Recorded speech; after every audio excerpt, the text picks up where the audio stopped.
Radio J. Sepharim, Michel Zerbib. Radio J.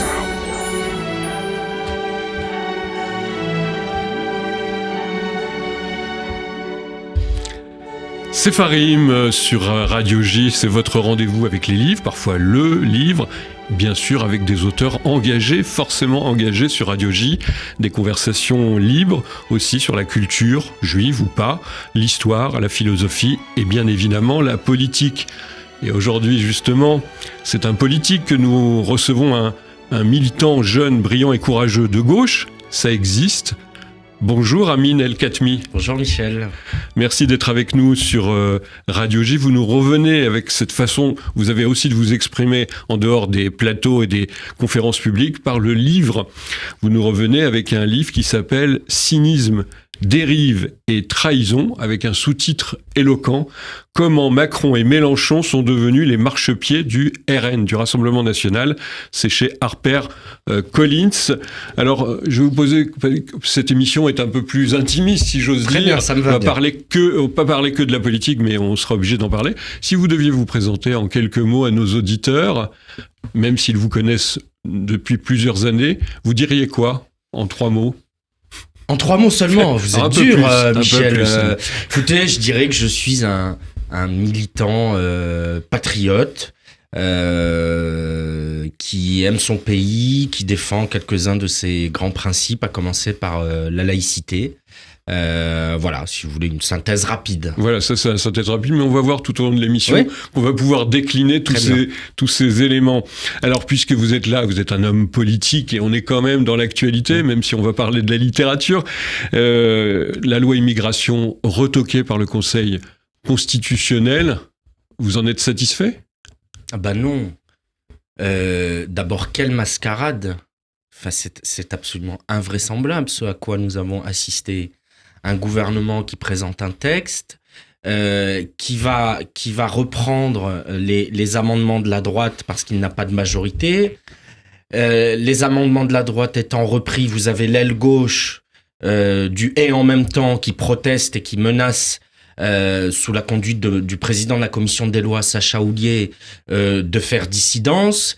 Et pour éviter la dissidence, dans un élan de lâcheté absolue, vous avez l'exécutif qui dit on va renvoyer ça à monsieur Fabius et aux sages qui l'entourent et on va leur demander d'avoir la gentillesse de nous sortir de ce bourbier en vidant la loi du contenu venant de la droite. Et c'est précisément ce qui s'est passé. Donc, tout ça donne le sentiment, d'abord, d'une tambouille incompréhensible.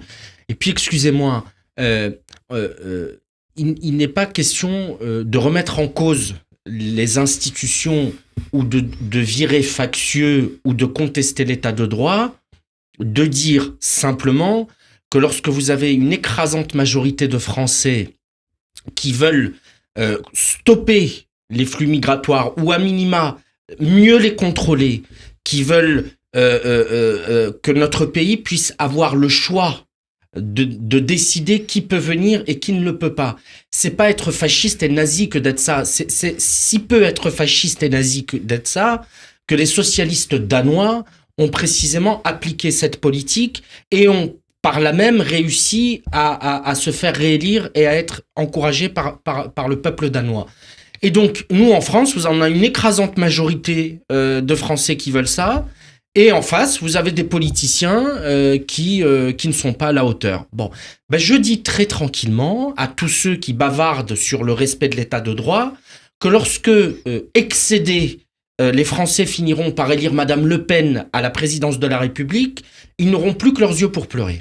Oui, c'est ce que vous dites dans le sous-titre de ce livre, comment Macron et Mélenchon, on va en parler, sont devenus les marchepieds du RN. Qu'est-ce que vous, là aussi en quelques mots, qu'est-ce que vous trouvez de mal finalement à ce rabotage de la loi sur l'immigration ? Quels sont les éléments qui vous gênent et qui disparaissent du texte ? Mais il y a tout un tas de dispositions. Déjà, la loi initiale en tant que telle n'allait pas changer grand-chose. Les quelques dispositions utiles qui ont été ajoutées à l'initiative de la droite ont été vidées de leur sens. Écoutez, je vais vous donner un exemple qui est absolument frappant. sur la question des OQTF, les obligations de quitter le territoire français. C'est-à-dire, après avoir étudié les demandes d'asile, la France considère que la personne qui demande l'asile n'y répond pas. Ça peut, c'est quelque chose qui peut arriver. Lorsque le président de la République est arrivé à la tête du pays, le taux d'exécution des OQTF était de 14%, ce qui n'était déjà pas très glorieux. Il a promis en 2019 de porter ce taux d'exécution à 100%. Il n'a même pas dit à 60 ou à 80, il a dit à 100%. Aujourd'hui, nous sommes à 7%, Michel Zerbib.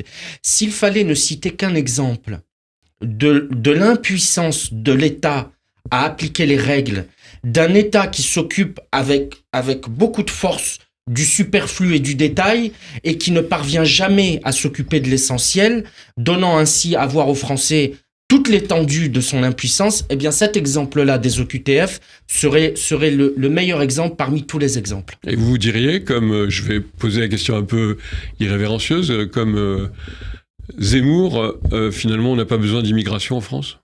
Non, je dirais pas qu'on n'a pas besoin d'immigration en France.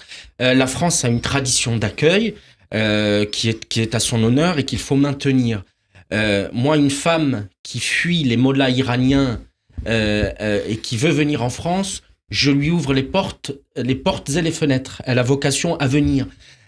Quelqu'un qui est persécuté en raison de son orientation sexuelle en Afghanistan ou au Pakistan et qui souhaite venir vivre sa vie librement dans notre pays, il a vocation à venir et à devenir citoyen français. Un jeune étudiant africain qui veut venir bénéficier de l'excellence de nos universités, malgré les défauts qu'elles ont, mais quand même de l'excellence de nos universités pour devenir médecin, ingénieur, etc. Oui, on peut les accueillir. Mais des gens qui ne répondent pas aux critères d'asile, qui n'ont manifestement pas envie de s'intégrer, qui veulent importer chez nous des traditions, des comportements et des modes de vie qui sont contraires à ce que nous sommes. Des gens qui sont lâchés dans la nature, je pense notamment à ces mineurs non accompagnés dont on voit bien les problèmes qu'ils peuvent provoquer. On l'a vu notamment dans le nord-est parisien. Pardon, mais on n'a pas vocation à les accueillir. Et donc, il faut non seulement arrêter d'en accueillir, mais il faut faire en sorte... Pardon, j'écoutais le témoignage de cette jeune femme Claire qui a été violée par un OQTF. Et elle disait...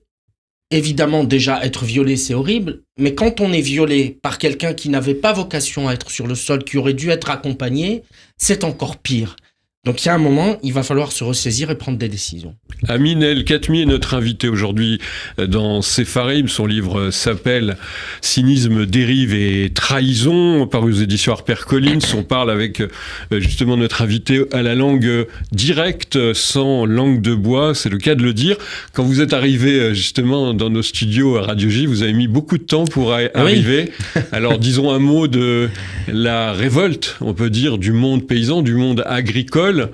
Vous avez été gêné sur le chemin, mais en revanche, vous les soutenez, c'est ça ? Pas grave. J'ai eu un peu de retard. J'étais plus gêné pour vous et votre équipe qui m'attendiez. Oui, je soutiens ce mouvement. D'abord parce que, vous savez, moi, j'ai tout de suite vu un parallèle entre la crise des agriculteurs et les gilets jaunes. D'abord parce que dans les deux cas, ce sont des gens qui... nous ont crié le fait qu'ils n'arrivent pas à vivre dignement des fruits de leur travail. Ils vivent dans un pays dont les dirigeants leur expliquent qu'il faut travailler, leur vantent le mérite, l'effort, à très juste titre. On a toujours des débats sur l'assistanat, mais là, on a des gens qui travaillent, qui travaillent dur. Et les agriculteurs, pour certains d'entre eux, ne partent pas en vacances, travaillent 60 à 70 heures par semaine. Et les plus chanceux, parmi les plus chanceux, arrivent à peine à dégager 1000 ou 1500 euros de salaire, ce qui n'est pas le cas de bien d'autres.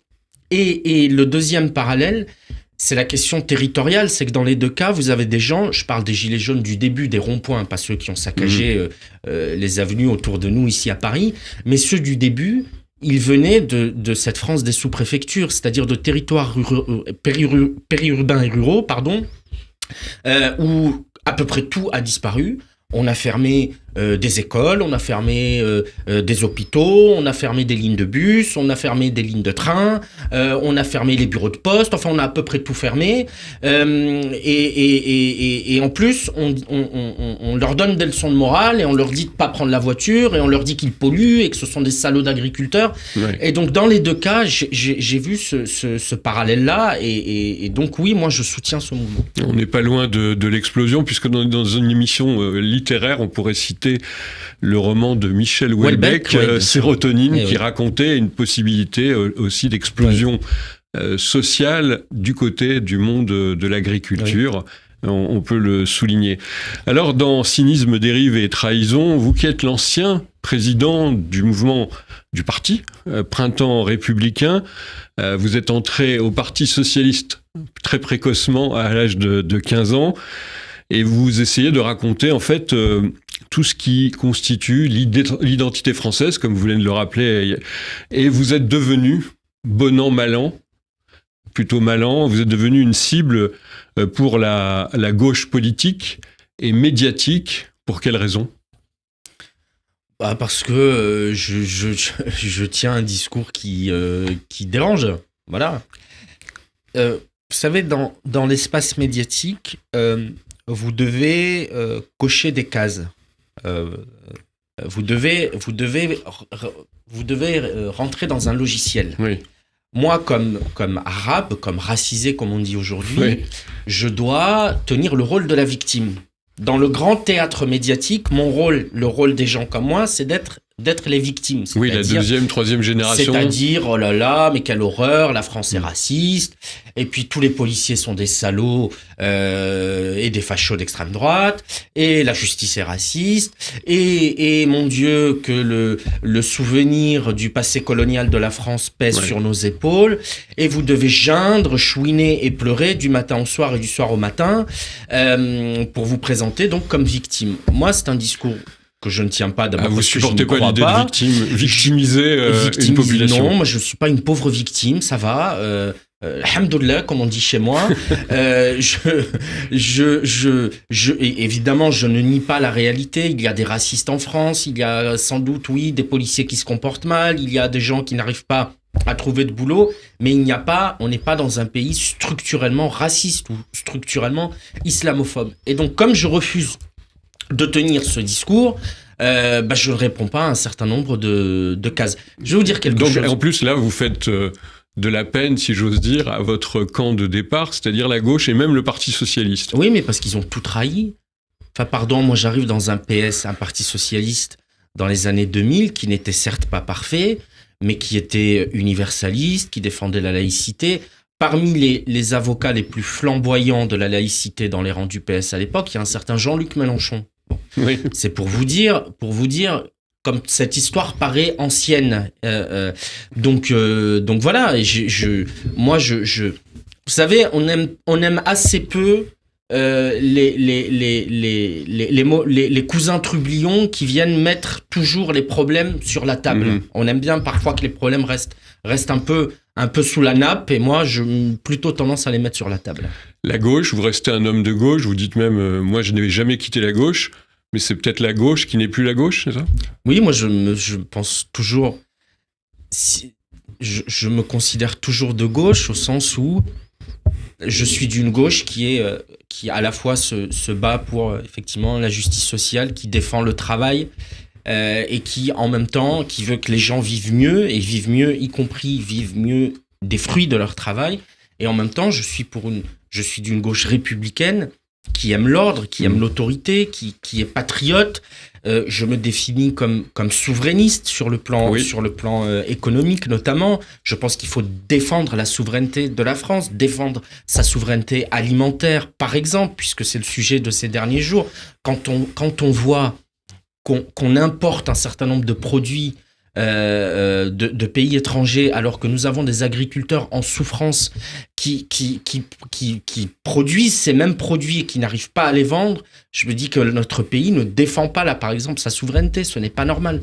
Donc moi, je suis de cette gauche-là. Voilà. Alors, pour connaître un peu votre parcours, cette gauche-là, le Parti socialiste, vous le quittez notamment au moment de la candidature de Benoît Hamon, que vous considérez presque comme un islamo-gauchiste. Hein, je vous rectifie, votre presque est en trop. Vous voyez, chers auditeurs, que la langue de bois n'existe pas chez Amin El-Khatmi.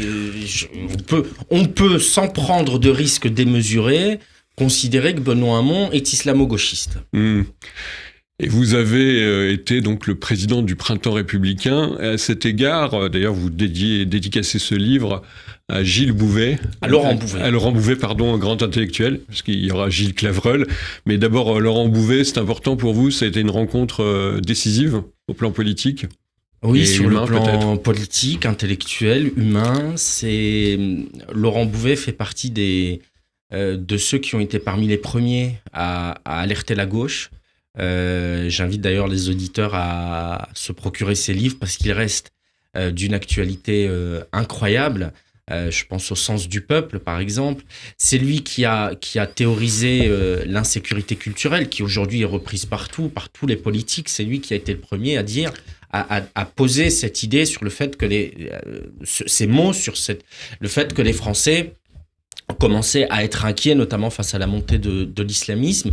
Il a dit à la gauche que se détourner du peuple et de ses préoccupations au prétexte que ça ferait le jeu du Front National de l'époque, ça s'appelait comme ça. Et pour avoir fait ça, il a été insulté, il a été brocardé, il a été vilipendé, il a été accusé d'être facho, évidemment, islamophobe. L'œuvre et le travail de Laurent Bouvet est toujours d'actualité. Et d'une immense actualité. C'est vrai qu'il faut découvrir ou redécouvrir cet intellectuel de premier plan qui était Laurent Bouvet. Alors justement, vous n'êtes plus président du Printemps républicain, c'est un peu au cœur du sujet parce qu'il y a eu cette période où certains se sont demandé, tiens, on ne voit plus à la télévision, dans les médias, Amin El-Khatmi, qu'est-ce qui s'est passé ? Où était caché ? C'est un des chapitres de votre livre. Où est passé Amin El-Khatmi que beaucoup de gens appréciaient ? En fait, c'est l'épisode de l'élection présidentielle de 2022. Oui, j'ai pris un peu de recul. J'en avais besoin pour réfléchir, pour savoir ce que j'avais envie de faire. Et donc, voilà, je suis revenu de manière un peu fracassante dans le débat. Et c'est vrai que je suis touché par l'accueil qui est réservé à ce livre, parce qu'il trouve son public. Voilà, j'ai des retours qui sont... Oui, parce que vous nous racontez finalement, ceux qui nous écoutent, qui ne sont pas dans le milieu politique ou médiatique, un petit peu le décor, l'arrière-plan de tout cela. Oui, je raconte les coulisses de comment ça se passe, voilà, une élection présidentielle. Là, en l'occurrence, nous, on est courtisés par les macronistes, donc je raconte des... À cette époque, avant les élections, ouais, très courtisés. Très courtisés. Et puis, et en fait, une fois qu'Emmanuel Macron est réélu, il a sans doute moins besoin de nous, pour ne pas dire plus besoin de nous. Et donc, on se fait conduire de manière un peu brutale.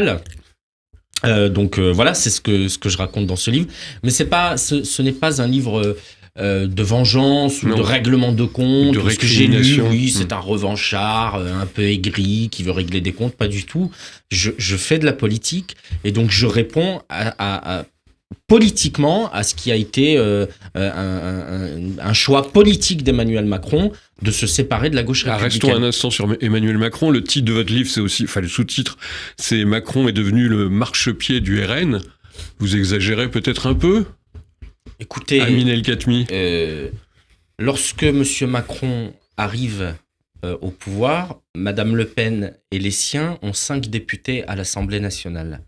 Ils en ont 88 aujourd'hui. Alors, on peut m'expliquer que c'est le fruit du hasard.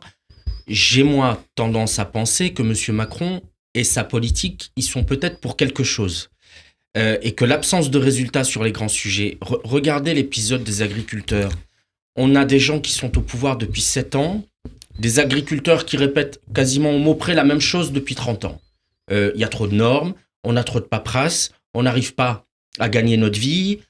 Ça fait 30 ans qu'ils le disent. Ça fait 30 ans qu'ils le répètent sur tous les tons. Ça fait 30 ans qu'on a ces débats sur la PAC et on a un gouvernement qui est là depuis 7 ans et qui va lancer des discussions pour savoir de quoi ont besoin. On envoie les préfets à la rencontre des agriculteurs pour savoir quelles sont leurs revendications. Excusez-moi, ça fait juste 30 ans qu'on les connaît, ces revendications. En matière d'insécurité, c'est pareil. Les Français, ils voient que les résultats ne sont pas là. On a un ministre de l'Intérieur qui parle d'ensauvagement. On a un président de la République qui parle de décivilisation. Plutôt que de bavarder sur les mots, pourquoi ils n'agissent pas ? On a aujourd'hui une insécurité qui n'est même plus cantonnée aux villes et aux banlieues, mais qui est partout, y compris dans les territoires périurbains et ruraux. Et évidemment, le drame de Crépol avec ce jeune Thomas n'en est qu'un exemple parmi d'autres. Pardon encore, Michel, juste sur la politique migratoire, le fait que les OQTF ne soient pas exécutés, le fait que les Français voient que, alors qu'ils ont massivement besoin, souhaitent un contrôle plus strict des flux migratoires, ils voient que ce n'est pas le cas. Pardon, oui, Emmanuel Macron est en train d'ouvrir les portes du pouvoir à Marine Le Pen.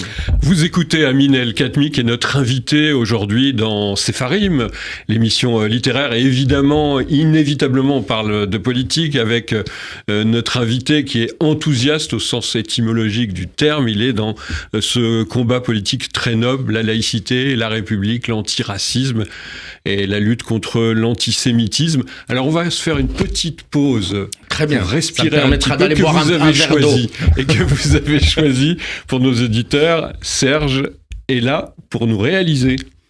Je voudrais du soleil vert, des dentelles et des théières, des photos de bord de mer, dans mon jardin d'hiver.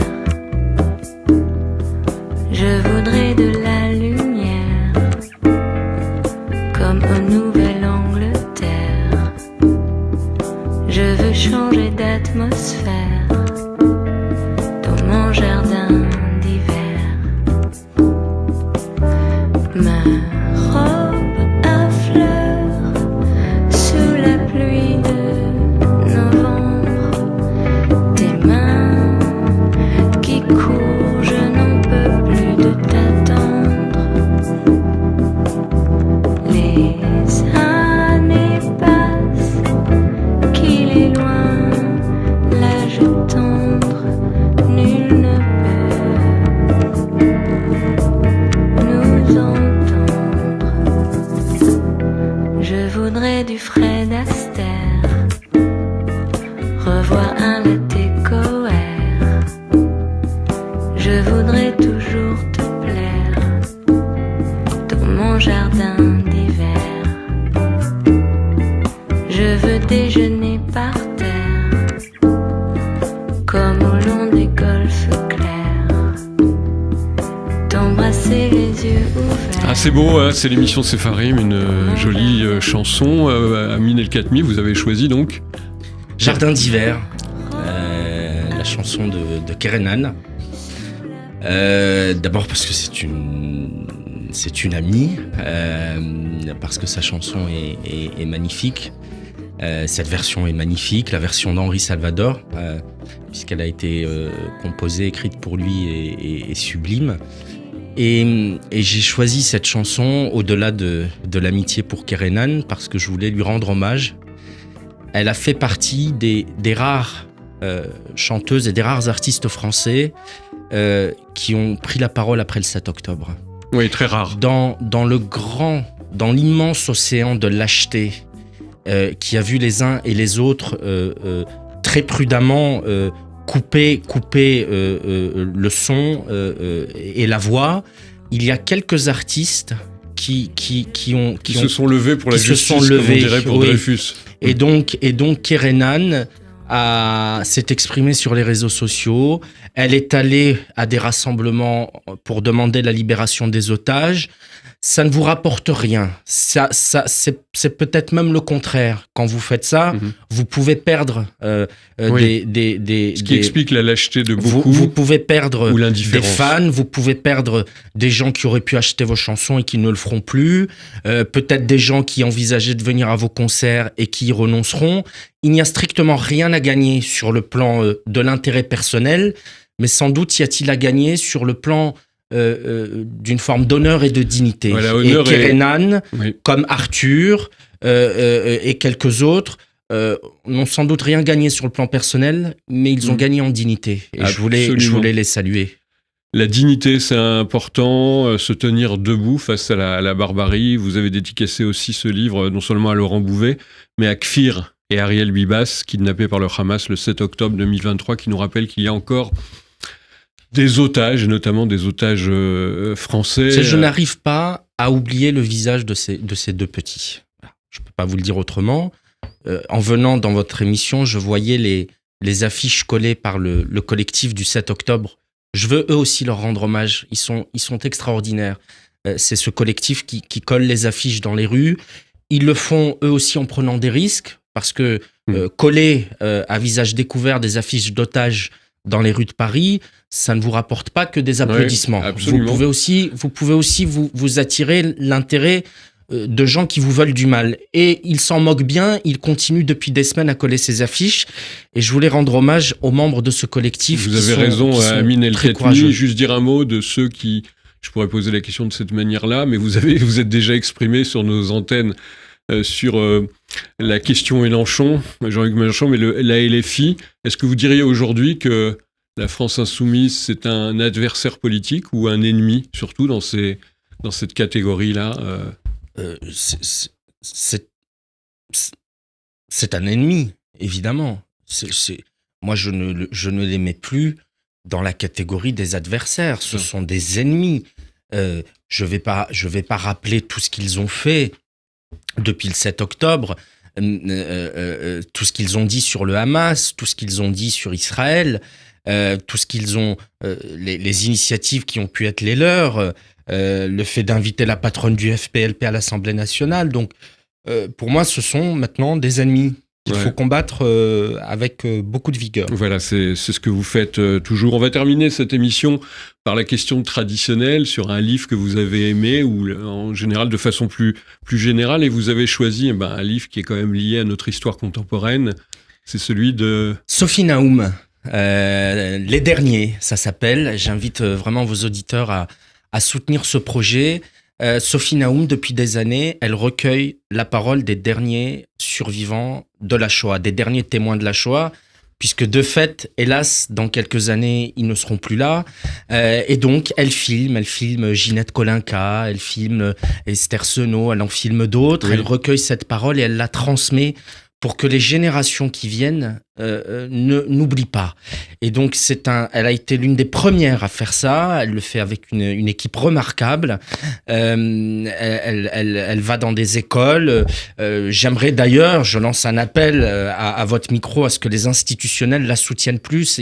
Il faut que le projet des derniers aille dans les écoles, aille dans les centres sociaux, aille dans les universités, aille dans les maisons de la culture, aille dans des festivals. Il faut vraiment porter ce projet, parce que lorsque Ginette, Esther et quelques autres, dans 10 ans, hélas, ne seront plus là, il ne restera que ces livres, ces vidéos, ces podcasts de Sophie et de son équipe.